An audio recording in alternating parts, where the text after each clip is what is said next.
So far, we have learned how to find the slope of a straight line, but it's not always that we end up with the graph being a straight line. Sometimes the graph might be a curve. So how do we measure the slope of a curve?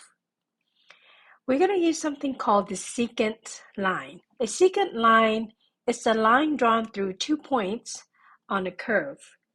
And in theory, we want to pick 2 points that are relatively close to each other so that when we draw the straight line here, it's not too far away from the curve. If we can find the slope of that line, then we can sort of estimate the slope of the curve that is near it. So we use something called the average rate of change, ARC. The average rate of change is the slope of a secant line, and it is calculated by the exact same formula, y2 minus y1 over x2 minus x1.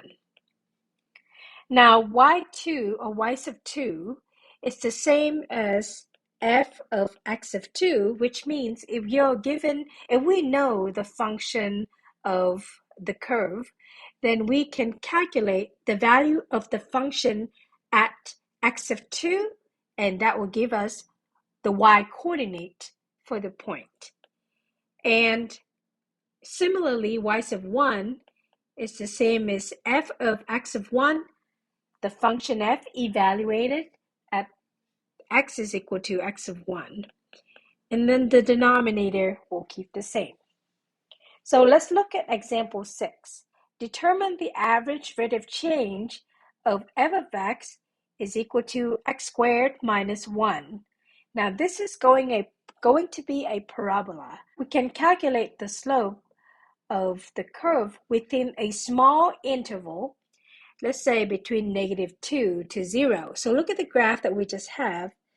Imagine that this value x here is -2, and this second value of x is 0. So it's within a very narrow interval there. So here's what we're going to do. We're going to calculate, let's call this x of 1 and x of 2. Now this is not an order pair. This is now an interval. So we have two x values. So let's calculate f of x of 1. So that's going to be f of -2. We plug -2 in for x, so we get -2 squared minus 1 because the function is x squared minus 1. This will be 4 minus 1, which gives you 3. And then f of x of 2, that's going to be f of 0. Remember, x of 2 is 0. So that's going to be 0 squared minus 1, which is 0 minus 1, which is -1. So now your y2 is this f of x of 2 here, and your y1 is this f of x of 1. We can find the slope or the average rate of change. That is f of x of 2 minus f of x of 1 over x2 minus x1.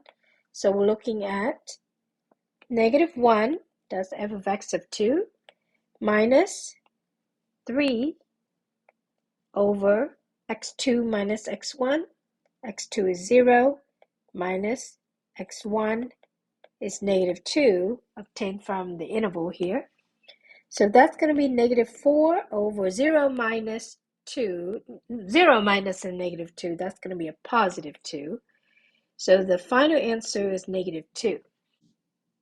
Here I have the graph of f of x is equal to x squared minus 1. The interval between -2 to 0, that would be this interval right here. As you can see, this is where x is -2, and that's where x is 0. So the secant line that goes through the 2 points would be this line right here. And we're saying that the slope of this line is -2. And that sort of gives you an idea that since the slope is negative, the line goes down from left to right. So you can kind of picture that the curve near it, the curve within the interval, would also go down from left to right. and it has a slope of about -2, and that's why we call it the average rate of change and not the absolute rate of change.